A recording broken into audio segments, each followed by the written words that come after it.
This is Commander Zeus. Welcome, planet ship Earth, traveling through a sea of space, traveling at 965 miles per second. We are trucking while we're actually spinning around the sun at 745 miles per second. It's pretty freaking amazing, isn't it? It's amazing that we're still on the planet. We're in chapter 14. We just finished with chapter 13. Allow your feelings to be your guide. We're on chapter 14. Some things you knew before you arrived. It's helpful to remember that you are creators who have come into the leading edge time-space reality to experience the joy of directing source energy into the specifics of your physical life experience. As you made the decision to come into this body, you knew that you were a creator and that the earth environment would inspire your specific creation. You also knew that whatever or whenever you asked, it would be given. And you were thrilled at the prospect of being inspired to attain your own specific desires, understanding that source would flow through you to achieve the completion of those desires. You also knew by always reaching for a feeling of joy or well-being that you would always be moving toward that which you desire. In the process of moving toward your desires, you would experience joy. In this earth plane environment, you would have sufficient leeway to mold your vibration into a pleasing position for the attraction of a wonderful life experience. Since well-being is the basis of this wonderful universe, you would have sufficient opportunity through a continual offering of thought to mold your own thoughts into pleasing life experiences. Well-being abounds, so you felt no risk or concern about the contrasting environment into which you were moving. Variety would help you choose your specific life. Your work was to direct your thoughts, and that in doing so, your life would unfold. You are an eternal extension of source energy, and that the basis of which you are is good. You would be able to easily allow the well-being of your origin and of your source to steadily flow through you. You could never get far from your source, and that you could never completely pinch yourself off from it. You would experience immediate emotions to help you understand the direction of your thought, and that your emotions would instantly tell you if you were in any moment moving toward or away from your desires. You would know by the way you are feeling, moment by moment, how much of you were allowing your connection with your steady stream of well-being, and so you came forth into this earth experience with eager anticipation of a wonderful life. And you also knew that there would be an immediate manifestation of any thought, so that you would have ample opportunity to mold, evaluate, decide, and enjoy the creative process. We refer to that time between offering of a thought and its physical manifestation as a buffer of time. This is that wonderful time of offering thought. Notice how it feels, adjusting the thought to achieve an even better feeling.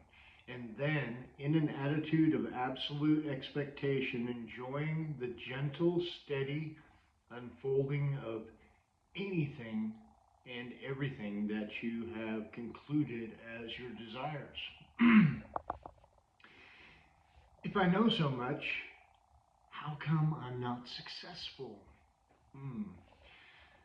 There is never a reason for you to be without something that you desire, nor is there ever a reason for you to experience something that you do not desire, for you hold absolute control of your experience. Sometimes our physical friends disagree with that powerful statement, for they often find themselves without something that they desire, or with something that they do not desire. And so they argue that they must not really be the creator of their own experience. For they would not have done that to themselves if they were really in control. Things would be different. I want you to know that you always hold the power and control of your own life experience. The only reason that you could ever experience something other than that which you desire is because you are giving the majority of your attention to something other than what you desire. Can I really count on the law of attraction? The law of attraction always yields to you the essence and balance of your thoughts. No exception. You get what you think about. You get what you think about, whether you want it or not. And in time, with practice, you will come to remember that the law of attraction is always consistent. It never tricks you. It never deceives you. It never confuses you, for the law of attraction responds precisely to the vibration that you're offering. But the confusion for many comes because they are offering vibrations that they do not realize they are offering. They know that they hold a desire in a specific direction, and they know that their desire has not yet come to them.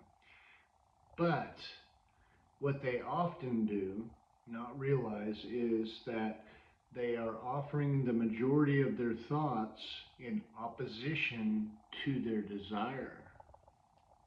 Once you understand your own emotional guidance system, you will never again offer a vibration in ignorance. And in time, you will achieve such keen awareness of your own valuable emotions that you will know in every moment if the thought that you are currently focusing on is taking you toward or away from something you desire. You will learn to literally feel your way to the things that you desire on all subjects. The basis of the world is one of well-being. You can allow it or not, but the basis is well-being. The law of attraction says that which is like unto itself is drawn. And so the essence of whatever you give your attention to is unfolding in your experience. Therefore, there is nothing that you cannot be, do, or have. It's the law.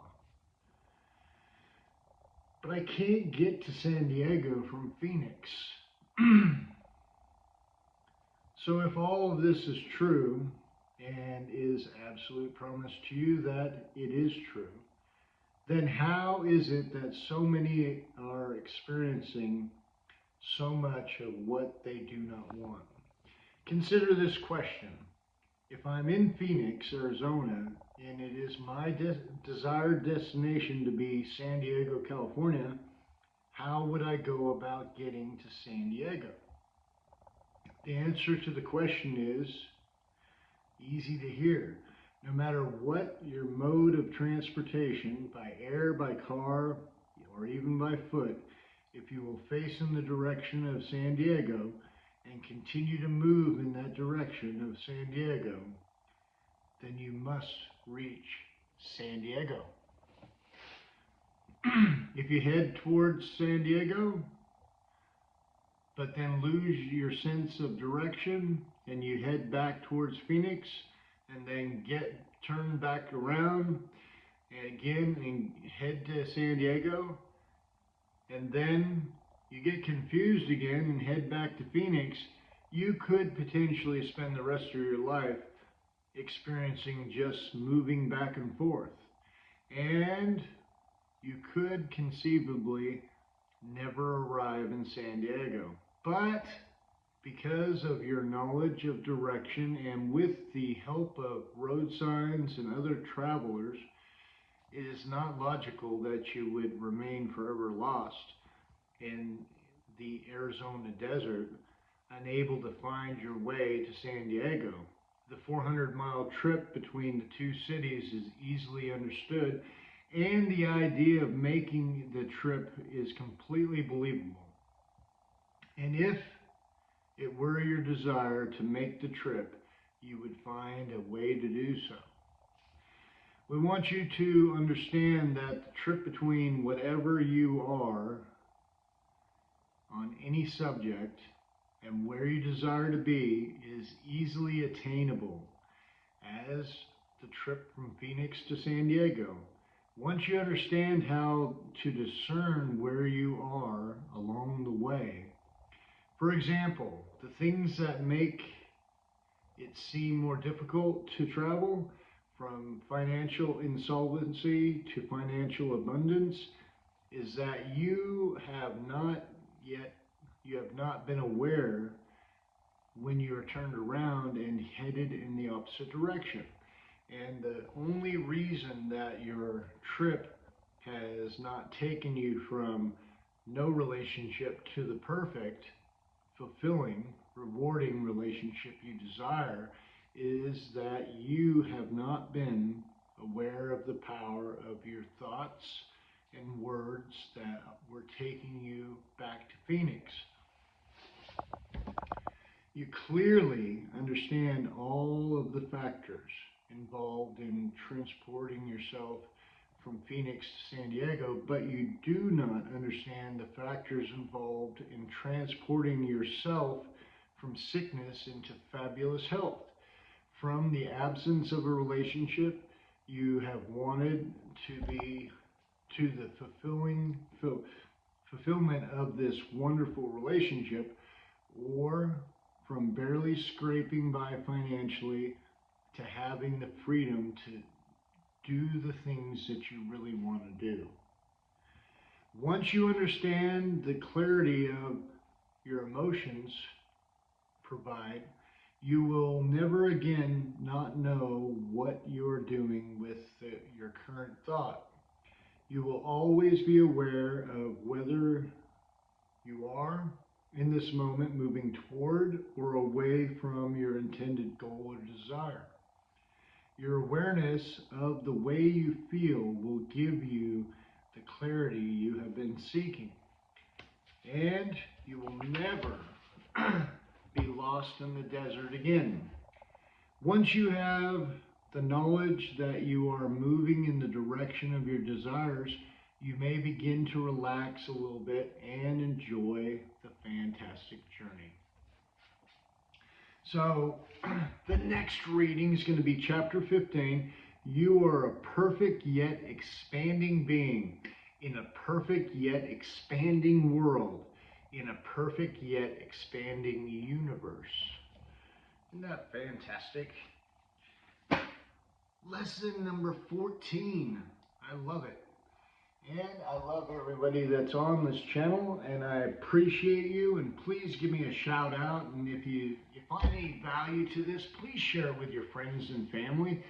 It's a true blessing to be able to guide yourself through this emotional and this mental matrix that we've all created. Because remember, everything's made of atoms, and atoms are nothing but a vibration, and it's vibrating at what we see in the hologram that we see. And so we're just making our way through here, doing the best we can. And you know what? It's pretty damn good. So today is the day of your amazing good fortune, and today is the day of your amazing good cheer. Remember, every day and every way you get better, better, and better. Just keep that mind open, because an open mind is kind of like an open parachute. You come down nice and easy, or down like a rock. I like the nice and easy part. Anyway, thank you guys, and bless you. I love you, and have a great day.